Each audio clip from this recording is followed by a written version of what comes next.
Бул ирет репортер маалымат агенттиги маданият маалымат жана туризм министри Нуржигит Кадырбековдун иш бөлмөсүнө барып, маданият, социалдык жана саясий суроолорубузду узатып жооп алдык. Сиз жетектеп жаткан министрликти көтөрүү үчүн ишти эмнеден баштайын деп турасыз же эмнеден баштадыңыз? Чү дегенде биздин музейлердин экспонаттары мындан ары мамлекеттик мекемелерди шөкөттөгөнгө, кооздогонго берүүгө тыюу салдык. Анткени 20 экспонатыбыз, сүрөттөрүбүз тандалган арасында кооперативдики бар, арасында Батыр Жалиевдики бар экен, арасында Сүймөкул Чокмуровдун эмгектери бар. Ошолорду ак үйгө берген экенбиз. Баягы 5 октябрда окуяларда эл кирип барганда анын бир 8-ин жоготуп ийдик. Азыр эми издөө салып атабыз, кадимки эле адамды издегенде. Анткени ар бир экспонат бул улуттун, элдин дөөлөтү, байлыгы. Анан 4-өө болсо кайра калыбына келгиз болуп жабырланып калганда зыян тартып калган. Эми анча-мынча кишиге бул мындай эле көрүнүшү мүмкүн, болгону сүрөт, болгону экспонат деп, бирок искусствону билген кишилерге, маданияттын өкүлдөрүнө, музейди билген кишилерге баягы терөлөлө эле боорун суруп алгандай катуу тийди да бул. Ошон үчүн ушуга тыюу салдык. Бул бир. Экинчиси, азыр мына Кыргызстанда кино тарт деген бир долбоор баштап атабыз. Эгерде Болливуд, Голливуд, Мосфильм Кыргызстанга келип кино тартса, билесиз, ошол жакшы кино чыгып калса, туристтер ошону көрөбүз деп келишет экен да. Бизде мына конкрет долбоорлордун бири ушул. Мына кечээ эле бул боюнча буйрукка кол койдум. Абдан бир маанилүү долбоор болуп атат да. Андан тышкары туризм багытында биринчи ишибиз ушул болуп атат, дааратканаларды жаңылаш керек. Адебиз бу дебиз, бирок чет өлкөдөн келгендер бизди эки эле нерседен билип коет. Раковинабыз кандай, дааратканабыз кандай. Анан театрлардын ишин жандантуу боюнча өкмөткө сунуш бердик. Колдоо таап атат. Азыр болсо алгоритмдерди иштеп атабыз да, канткенде батырак ачабыз депчи. Айтор ишти баштадык. Эми мына Манас күнү келатат. Манас күнүнө карата эмне кылабыз? Ар бир мекемеге кат жөнөткөн атабыз. Биздин манасчылар барып, ал жерде сабак өтүп берсин Манас жөнүндө. Анткени Манасты билбей туруп, Манастын элин башкаруу бул кыйын нерсе да. Сиздин кызматка дайындалышыңызды жылуу кабыл алгандар дагы, сындагандар дагы болду. Сиз өз мүмкүнчүлүктөрүңүздү кандай баалайсыз? Бул эл бере турган баа да. Ошол колдогондорго да рахмат, сындагандарга да рахмат. Анткени идеалдуу эч бир адам жок. Мисалы, ошон үчүн ага мындай эле карайм да, конструктивдүү болсо бул жакшы нерсе. Анан кээде билип билбей эле, көрүп көрбөй эле бир сындаса, эми акыры нысап берсин, алар деле түшүнөр деген бир ойда. Коронавирус пандемиясы маданият тармагына дагы олуттуу сокку урду. Абал дагы эле кооптуу. Алдыда иш-чараларды уюштуруунун кандай жолдорун карап жатасыздар? Пандемия учурунда чындап биздин мекемелер көпчүлүгү токтоп калды. Бирок ошойдон отуруп алган жок да. Театрларыбыз спектакльдерин даярдап онлайн режимде көрсөтүп атты. Баткен театр өзгөчө жакшы бир программалар кылып атты да. Экинчиден биздин музейлер экспонаттар жөнүндө атайын видеолорду даярдап чыгарып атты. Бирок өкүнүчтүү бир чыгыш батыштын болор, болбосо бир поп группасы ырдап койсо күнүгө миллион адам көрөт. Бирок биздин ошол программаларды бир ашып барса 130-140 адам көрдү да, болбосо 50-30 адам эле көргөн, өтө өкүнүчтүү. Биз калп эле патриотпуз деп айткан менен өзүбүздүн тарыхка кызыкпаганыбыз өкүнүчтүү да. Болбосо Таластагы Манас атабыздын музейинен бери экспонаттар даярдап берди. Кыргыздын маданиятын дүйнөгө таануудан мурда кыргыз өзүнүн маданиятын өзү тааныш керек. Ошон үчүн өзүңдү тааны деген долбоорду баштап атабыз.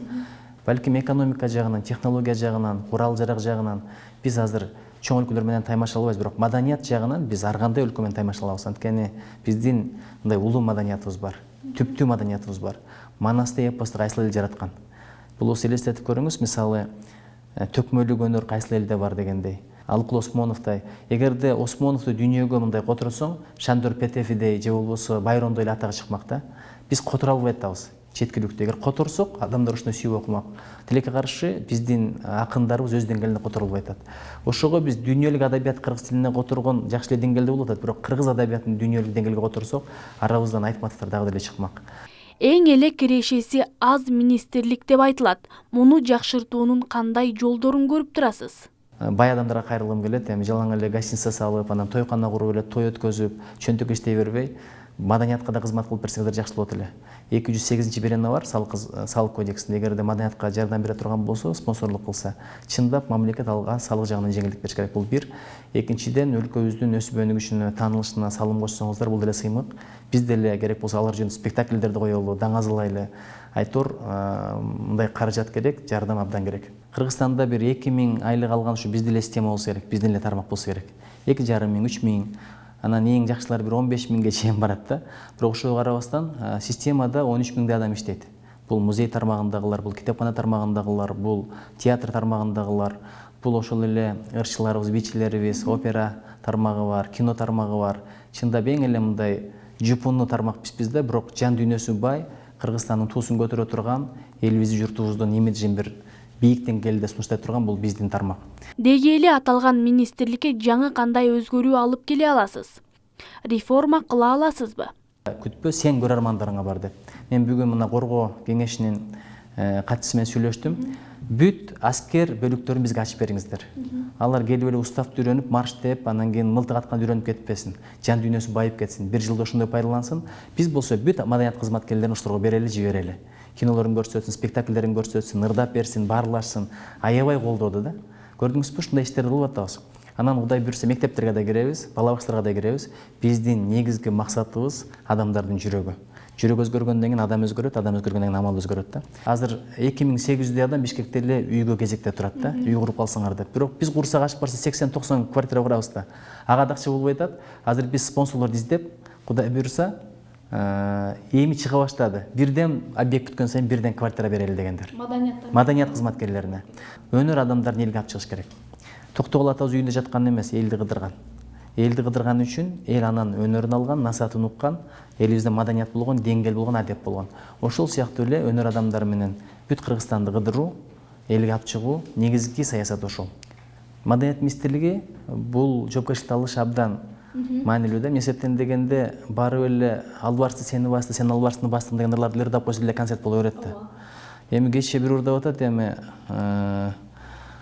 жеңе деген ырдычы. Биздин эл мындай адепке сөзгө өтө маани берет. Ошон үчүн биз эгерде бир программалар менен алып чыга турган болсок өтө тандайбыз. Өзүңдү тааны деп көрүнгөн эле колго тийгенди алып кете бербейбиз.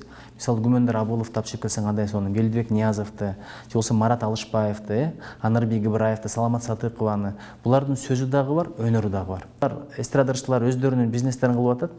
Эми биз Өзбекстанда эмеспиз, Өзбекстанда билесиз. Министрлик лицензия берсе ырдай алат, бербесе ырдай албайт. Бирок ошол эле мезгилде алар той топурда жүргөнү менен анча-мынча мамлекеттик иш-чараларга чакырып калсаң, бүгүн тоюм бар эле дегендерди угуп калдым да. Бул өтө өкүнүчтүү. Эгер ошондой боло турган болсо, мындай чара көрүш керек да. Анткени мамлекеттин иши биринчи орунга туруш керек. Ушул мамлекеттен сен наам алып атасың, ушул мамлекеттин мыйзамы менен жашап атасың, ушул мамлекетте эркиндик болгон үчүн той топурда киреше таап атасың. Түшүнүшүбүз керек да, мамлекет биринчи орунда экендигин. Ушул нерсени аң сезимдерге сиңирмей сайын аларды маданияттын чыныгы өкүлү деп айтканга мен деле алысмын. Аларча резиденциясында маанилүү маселе талкууланып жатканда сиздин китеп окуп отурганыңызды сындагандар дагы, жактагандар да болду. Буга сиздин пикириңиз? Эмне китеп окуп отурдуңуз эле? Мен билесизби, мен мындай тартып алып чыгарып ийет деп ойлоп турмун да. Ар бир жыйынга мен китеп көтөргөнчө барам. Анткени кээде парламент чакырат, парламенттерди менги 9га чакырып коет, 16-17 маселе болот, сенин маселең 16-чы, ага чейин айыл чарба маселеси бар, экономика маселеси бар, Кытайдан келген бир товарларды утилизация кылыш керек деген маселелер. Аны мага эмне тиешеси бар? Ошол жерде убакыт кетирбей китеп окуп отуруп көнүп калганмын да. Ошондо деле мен мисалы мурдагы президент сүйлөдү, аны укканмын, азыркы президент милдет аткарып сүйлөдү, муну укканмын. Анан арачылоодо бир мага тиешеси жок сөздөр болгондо мындай карап окуп калганмын. Ошондо колумда Жусуп Баласагындын Кот алчу билими бар эле. Болгондо дагы молдо азыр айтам, Сабыр молдо которгон, ал фарс тилин абдан жакшы билет, байыркы кыргыз тилин абдан жакшы билет, түрк тилин абдан жакшы билет, араб тилин жакшы билет. Ошол которгон вариант болчу да. Анан бетине бересиң бар, 150-чү бет. Ача койсом эле ошол жер экен, аялды туура тандаш жөнүндө экен да. Эми азыр бойдоктор бар, кээде кеңеш сурайт. Ошол жерде мындай деп жазылыптыр да, жанагы кээ бир байлыгына кызыгат, ким эгер байлыгына кызыгып үйлөнсө, ал анын күйөөсү эмес, кулу болот дегенде бар экен да. Сулууна кызыгып үйлөнсө, кароолчусу болот. Ошон үчүн ыйманына, адебине, тарбиясына кара деген. 150-чү бет эсинде дагы бар. Анан ошол кечинде чыгып кетиптир, анан бүт эле талкуулап жатып калды. Мен негизи бирөө сүйлөп атканда аны тоготпой окугандардан эмесмин. Бирок убакытты текке кетирбейин деп дайыма кетип алганча жүрөм. Быйыл пандемиядан улам туризм тармагы толугу менен кризиске учурады. Кийинки жылга карата туризм тармагын өнүктүрүү боюнча эмне кылуу керек? Ар бир жерде өзүбүздүн пиар стратегиябыз болуш керек. Бирок бул деле чоң акча, азыр эми социал тармактар бар, колубуздан келишинче таркатсак болот да. Бул биринчиден. Экинчиден, турист келгенде эс алардан мурда дагы мен тоноп кетпейби, алдап кетпейби, кордоп кетпейби ошону ойлонот да. Ошон үчүн азыр бир ойлонуп атам, бул ой негизинде таксисттерибизди окутушубуз керек азыр. Адепкеч, этикага. Бул өтө маанилүү. Анан официанттарды. Себеби аэропорттон түшкөндө эле таксисттер бизди баягы буюм талашкандай талаша баштайт го. Ошондон баштап Кыргызстан жөнүндө жаман пикир пайда болот да. Түкүрүп атканы бар, ыргытып атканы бар, алдап атканы бар. Ушундай бир эреже киргизсек деген ойлоп атам. Алар бир адеп, анан этика сабагын өтмөй сайын лицензия бербеш керек. Анан официанттарга, анткени ар бир адам курсак ачат, кафеге кирет, ошол жердеги мамиле өтө маанилүү да. Адам мамилени сатып алганы келет. Андан тышкары бизде 23-жылга чейин программа бар, кантип өнүктүрөбүз деген. Бирок эми азыр срокторду өзгөртүп атабыз, анткени пандемияга байланыштуу сроктор жылып кетти да. Анан ушул даараткана маселелери, сервис борборлор, эртең бүрсүгүнөн ысык көлгө чыгып атам. 5 жерде сервис борборлорун курган атабыз. Ага спонсор табылды, чечилди. Сервис деген эмне? Киргенде бир жагымдуу жагдай болсо, кофе ичсе, сүйлөшүп отурса, сурай турган маалымат ала турган адамдар болсо, жакшынакай жагымдуу чөйрө болсо, ошого бир жерлерди тандыганы баратабыз да. Айтор кыла турган иштер абдан эле көп. Анан мыйзамдарга өзгөртүүлөр киргизиш керек. Мисалы биз азыр инвестор тартып бир жакшынакай мейманкана куралы десек, жер биздики эмес. Же лес козго карайт, токой чарбасына, же суу чарбасына карайт, же айыл чарбасына карайт. Анан аны трансформациялаш керек. Даараткана куруш үчүн деле ошол эле шарт. Анан ошого азыр биз талап кылып атабыз да, өкмөт аркылуу ушундай бир токтомдун долбоорун өткөзөйүн деп атам. Ар бир кафе, ар бир АЗС заправка. Ошондой бир сервис центрлерди эң башкы дааратканаларды курсун. Заманбап, мындай адам бир кирсе ренжибей турганчы. Анан эгер убакыт берели, эгер ушул талапты аткарбаса, анда штраф салыш керек. Чиновниктер берилген функционалдык милдеттерин так аткарбагандыгы үчүн кылмыш иши козголгон учурлар көп. Сиз мындай иштерден коркпойсузбу? Эми Кудай сактасын, эми ар бир документке абдан бир дыкат карап кол коюшка аракет кылам. Бирок билесизби, мисалы тендер деген балекет бар. Мисалы бардык маселени түшүнө бербейсиң да. Анан жардамчыларың ошого жооптуу адамдар келип эң жакшы вариант ушул экен. Ошого кол коюп бере калыңыз дегенде абайлаш керек да. Анан бизде бир жаман нерсе бар. Ким арзан берсе, сметасын арзан кылып койсо, ошол жеңүүчү болот да. Иштин сапаты кандай болот, тездиги кандай болот, эртең бүрсүгүн ошол үчүн уялбайсыңбы деген маселе экинчи планда калып калып атат. Ошон үчүн ойлоно турган маселе да бул. Анан сметаларды түзгөндө дагы бир бейформалдуу команда түзөйүн деп атам да. Ошолор бир карап берсе, андан кийин кол койсом депчи. Бирок бирдикиге ишениңиз, Кудай бетин нары кылсын, мамлекеттин акысы мен үчүн аманат. Эч убакта мындай коррупциялык схемалар, коррупция жөнүндө түшүмө да кирбейт. Учурда Кыргыз улуттук филармониясынын тегерегинде ар кандай сөздөр айтылууда. Деги эле сиз чет өлкөдө билим алган жаш кадрды филармонияга жетекчи кылууга кандай карайсыз? Кеп азыркы жетекчинин жамандыгында эмес, чындап жакшы, кадырлуу, өтө чоң иштерди кылды. Бирок бул гимн номенклатурасында мына биздин опера балет театры менен, анан тарых музейи, ошол эле филармония жетекчилиги бул премьер-министрдин деңгээлинде чечилет. Анан чет жагадан окуп келген жаштар болсо, тажрыйбасы болсо, ошол жактар менен байланыш түзсө, инвестиция алып келсе, биздин жаш кадрларды алып чыгып дагы үйрөтүп келсе, анткени билесизби, инвестиция алып келген башка, товар алып келген башка, кармай турган бир материалдык байлык алып келген башка, бирок эң башкысы кол менен кармалбай турган өнөрдү үйрөнүп келишибиз керек, билимди үйрөнүп келишибиз керек. Ошо билим менен аны өсөбүз да. Ошон үчүн ушул өңүттө мен бул чечимди колдойм. Мүмкүн болушунча азыр жакшы, жаңы жаш кадрларды, мисалы Жаңгазиев деген мырза мурда Кыргыз фильмди башкарат эле. Ал кетти, ордуна Ак Жолтой деген жаш жигитти койдук. Эмне үчүн койдук? Анткени Кыргыз Түрк университетин бүтүрүптүр. Бул университет Кыргызстандагы коррупция жок университеттердин бири да. Ошо коррупцияны көрбөгөн бала коррупцияга барбайт деген ишеним менде өтө маанилүү болду. Ошон үчүн мындай нерсе, мындай мыйзамчилдүү нерсе андан бир трагедия жасап, проблема кылып кереги жок. Парламенттик шайлоого кайра барасызбы? Анткени сиз жетектеген партия ниетин билдирген партиялардын катарында экен. Буюрса, билесизби, мен бул министрликке бир суранып келген жокмун. чын айтайынбы, мен жөнүндө буйрук чыккандан кийин өзүм окудум, элдин артында окудум. Анан өзүң суранып барган иште береке болбойт дейт да, жараткан жардам болбойт дейт. Бирок өзү оң келген иште жараткан жардам болот дейт.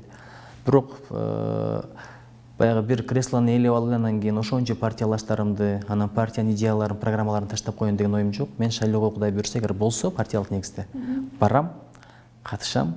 Анан эл журтубуз батасын берсе, парламентте дагы маданиятты биринчи орунга коюп, билимди биринчи орунга коюп иштейли деген оюм бар.